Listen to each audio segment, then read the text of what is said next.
everyone, today I'm going to talk about self-confidence, about the way you project yourself. You don't have to be tall to stand tall. Let me tell you this, I'm 5'1" and a half. And back in my prime, I won a beauty contest. I won a number of beauty contests, but there's one contest that I really can never forget because I shouldn't even have made it to the candidates list because I was under the minimum height requirement. Minimum height, 5'2", 5'1" and a half. I know that's 1/2 inch difference, but based on a technicality, I would have been out. But see, I had confidence. I apparently topped the screening interviews, and so the committee unanimously decided to take me in. So I'm so thankful, and I actually won that pageant.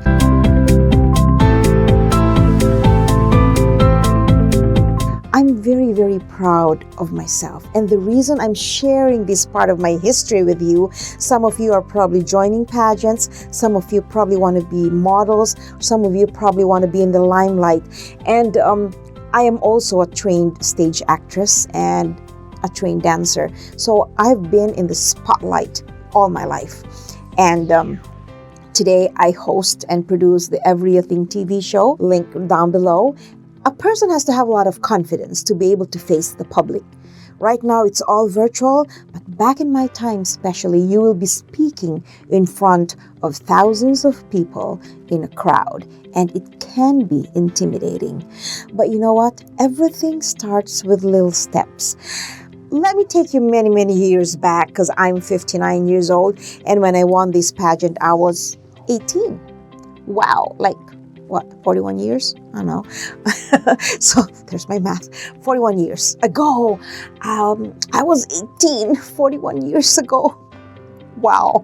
So I got in the contest, and my talent was a dramatic presentation. There were 27 candidates. And for 3 days, we rehearsed, we did public speaking, we went to the radio, we promoted the pageant, we did courtesy calls with the governor, with mayors. So it was the biggest, until now, it's still the biggest, longest running beauty contest in the province where I was born, in the Philippines. And so we would hardly have any sleep. Like we'd sleep probably at 2 or 3 in the morning, wake up at 6 o'clock because we had some interviews. So that was really hectic. Remember, there were 27 of us. The night of the pageant, we were all on stage, and we were of course assigned our numbers according to height.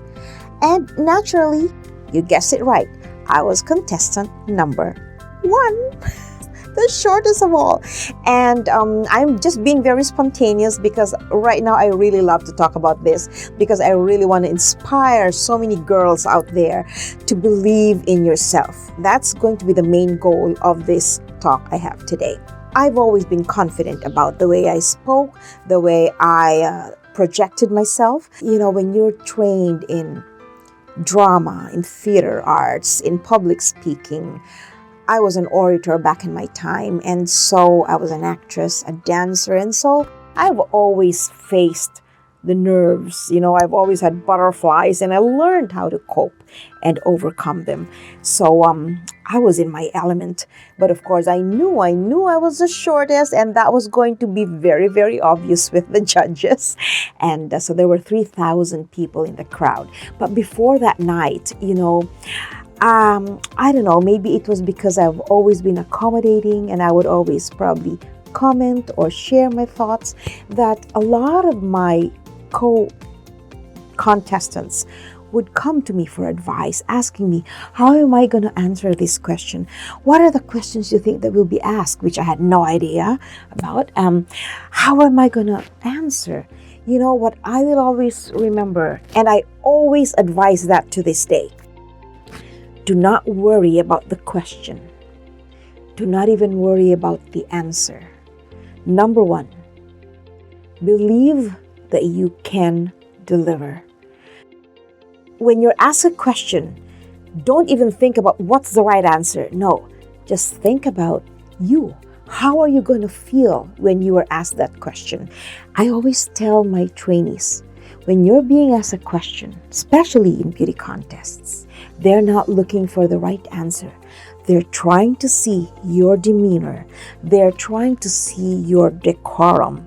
They're trying to see your attitude, how you are answering when you're faced with uncertainty.